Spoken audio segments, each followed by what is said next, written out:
It's cooking time na. It's 5 p.m. Tingnan, binabad kong isda rito kung okay na. Nagyayelo kanina to eh. Pag ito hindi pa, ulit ng TV. Po mga guys, ang lulutuin ko ngayon, binabad ko.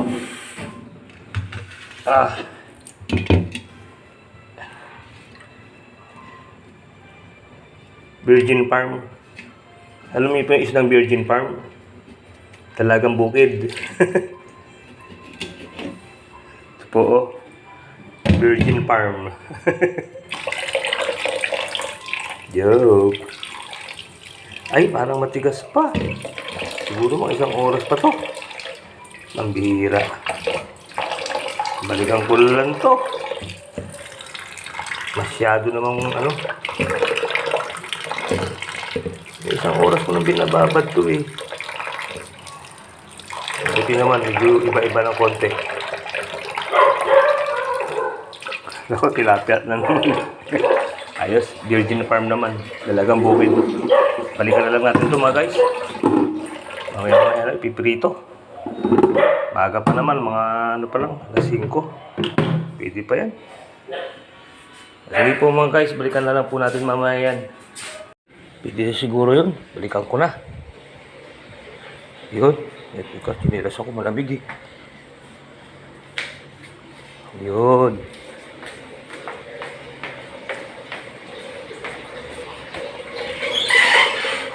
Ay! Iiwan ko, di bali, mahina lang naman. Tubig. Diba, mahina lang naman yun. Para tumulo yung malamig na tubig niya. Pwede na, malambot na. Pwede naman guys, oh. Ayan, pagka ganyan po, pwede na yan. Asinan ko na lang. Bago iprito.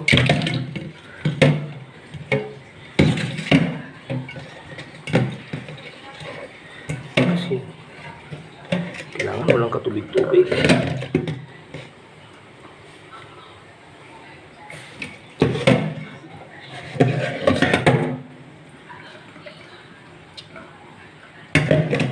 Yun, kuha ng asin. Hey, asin. Ayun, yung asin. Nagdala ako ng garapon eh, para meron silang lagayan ng asin.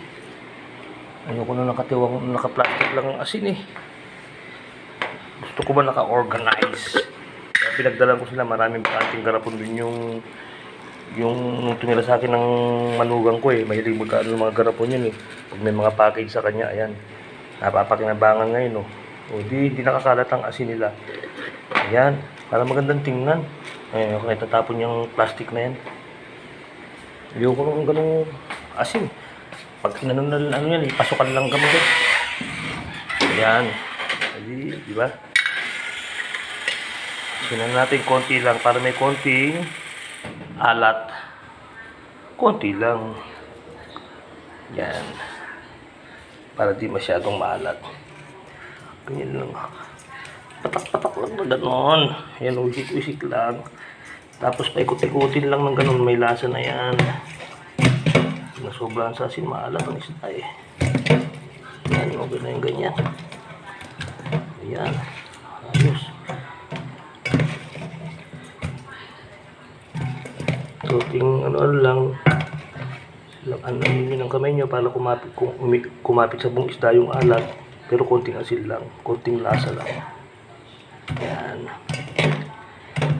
And then, hugas kamay. Yan. Siyempre, hugas kamay. Dito ko muna yan yung sabon kasi may hawak akong cellphone eh. Malansa pagka hindi nagkano yung sabon.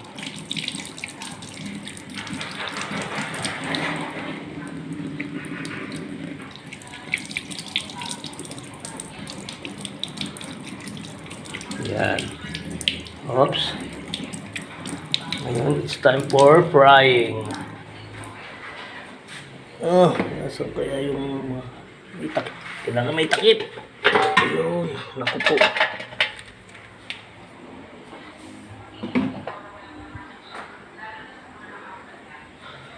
Ito lang tayo sa Ay, ayun. Dito pala yung mga ano. Yes. Ay, itim ah. Oh. Open the close.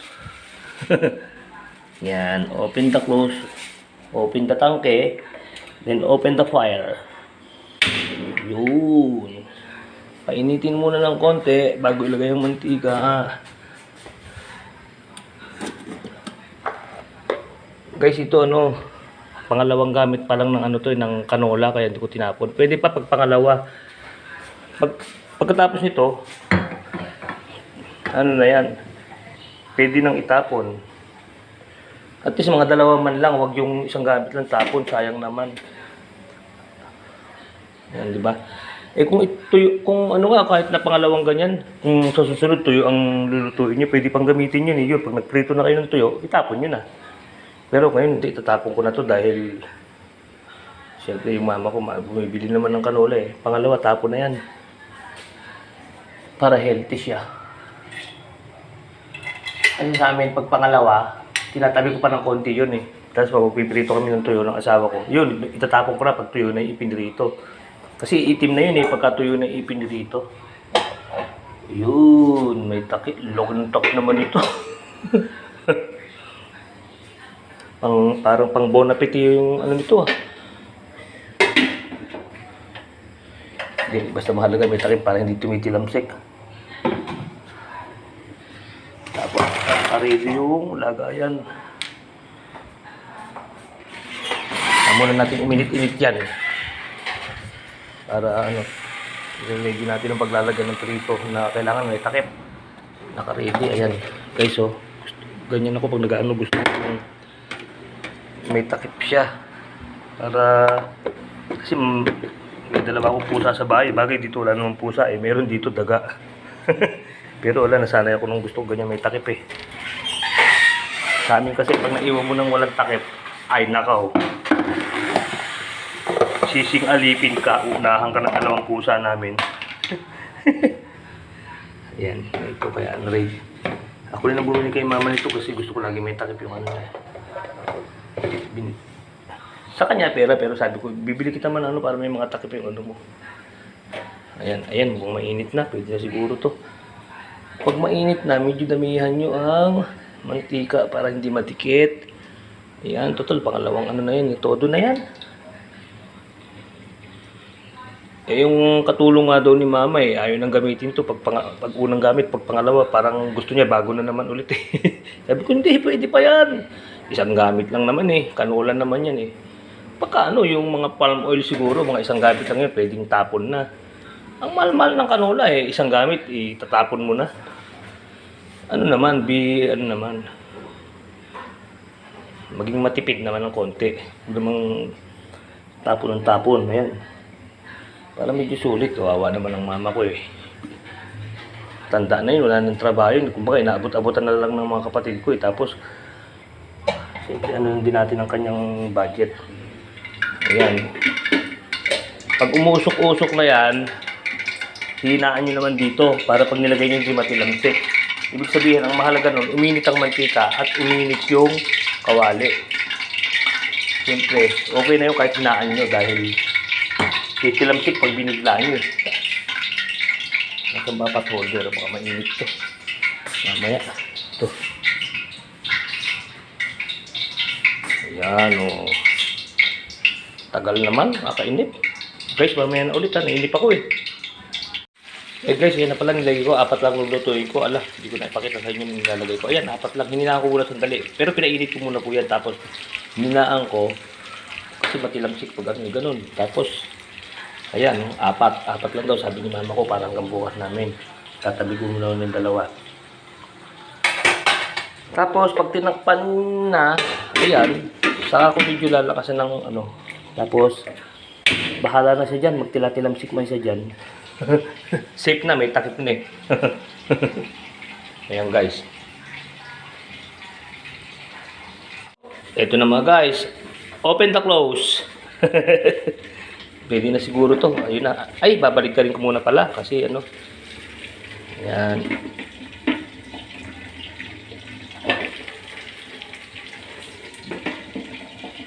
Dapat pala medyo lakasan ko na pagbabalik rin tapos sa kanilang hinaan pag ano. Kasi parang tingin ko maninikit pa yan, yung ganun ang dalagang bukid. Ano yan eh. Pag pinipirito mo yan, parang didiscartehan mo rin yan. Pagka hindi, minsan nadudurog yan eh, dalagang bukid. Ganyan yung isda na yan mo eh. Parang tutustahin mo siya ng konti, tapos pag medyo tostado na, hinaan mo apoy, madali nang yan, madali nang ibiling. Pagka hindi, nadudurog yan eh. Sandali lang ma, malapit na sandali. Sabi, nagugutom ka, sandali lang ma. Dapat pala na ibabat agad natin kanina no pagdating ko no, para maaga ako makapagluto. Uy, pwede na to. Biling ko na. Bahala na. Puso lamsik.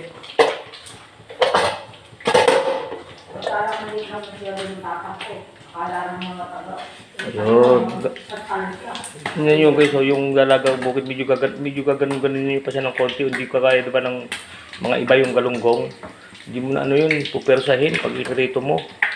Ito parang medyo ano mo sila, yung titikal-tikalin mo ng konti. Ayan o. Dahan-dahan lang, huwag yung bibiglain kasi pag binigla nyo minsan, madudurog yan. Ganun-ganun lang o. Yan, lalaro-laro nyo lang yan. Gagalaw-galaw. Parang ano-ano nyo yung gagamitan nyo ng konting force. Ayan o. Para maibiling nyo siya ng buo. Gagawin nyo. Parang ano, pupersa nyo ng bahagya. Pero huwag bigla kasi pag binigla nyo yung pinuwersa yan, durog yan. Hindi magandang tingnan. Liliit ang isda pag nadudurog eh. Ayun. Ayun, pag umangat na, pwede nyo na, di ba? Ayan. Okay na, kahit dikit-dikit na sila. Tapos, medyo lakasan na ulit, takpan, tapos medyo lakasan na ulit.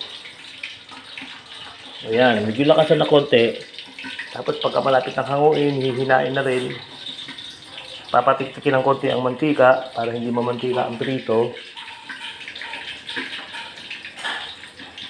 Madali na yan pagka yung medyo na ibiling nyo ng gano'n. Hindi na siya kasi dikit nung yung unang side. Kasi kumbaga sa ano na yun eh. Na half cook na yung kahalahating side niya eh. Kaya kahit i-ganon nyo siya, parang madali nang baklasin. Hindi kagaya nung unang side, medyo lumalaban pa yun bago mo baklasin. Kailangan tsaga-tsaga. Pagka hindi, durog yun eh. So, I think it's the final countdown. Guys, ito na. Nasa final countdown na tayo. Ayan, di ba sabi ko, pagkakabilang side, medyo madali nang ibiling yan. Hindi na kagaya nung kasing hirap nung yung unang side kanina. Kasi ano na yun, nahap ko na yung kabilang side niya eh. Kaya hindi na siya maninikit pag binaligtad nyo. Hindi kagaya nung unang side, medyo lumalaban-laban yun eh. Nagre-resist pag binabaligtad, lumalaban. Ayan, tingnan nyo guys. Tingnan nyo. Diba? Very easy lang pag inano. Walang kapalag-palag. Tapos ilagay nyo muna doon sa ano. Ilagay nyo muna ron para umano yung mantika. Ayan, patayin nyo na. Tapos para pag inano nyo, tak-tak ang medyo na ano yung mantika, medyo bumaba. Yan nyo muna na ganyan guys. Basta patay na sa ilalim yung ano. Sige guys, hanggang dito na lang po Kaya po nang dati, keep safe, keep healthy. Always trust God. Maraming salamat po sa Diyos. Bye-bye po mga guys. Ala, ma, ito nakaluto na ako. Kain ka naman. Mama, kumaway ka sa vlog ko. Para makita nila ni. Bye-bye po. O yan ma. Hello. Sige po mga guys. Bye-bye po. Thank you po for watching. Ito na po guys nasa lagayan na. Mamaya ako natatakpan kasi kakain pa naman kami. Bibigay ko muna sa mama ko. Makain ka na. Ito na Sasaw-sawan ka na lang ng suka. Hindi na ako mag-iinit ng sopas. Ako magkakalamansi ako. Sige. Para yung blood pressure ko parang Sige mama ito na. Ililigpit ko rin pinagaluhan ko ron. Sige, kain ka na dyan ma. Sige po mga guys, ano lang yun, pahabol lang po. Nag-goodbye na ako kanina eh. Kumbaga pahabol na lang. Ayun, pinakain ko na sa mama ko. Tapos na ako magluto. Ano kayong gagawin ko sa mantika na to? Siguro tatabi ko na, sasama ko doon sa aking yung hinahanda ko sa kalandi mantika. Magagamit yan eh. Pag nakabili ko balang araw nun eh. Para pag naubusan ng gasol, meron pang pang emergency. Hindi, pangalawa na to ma.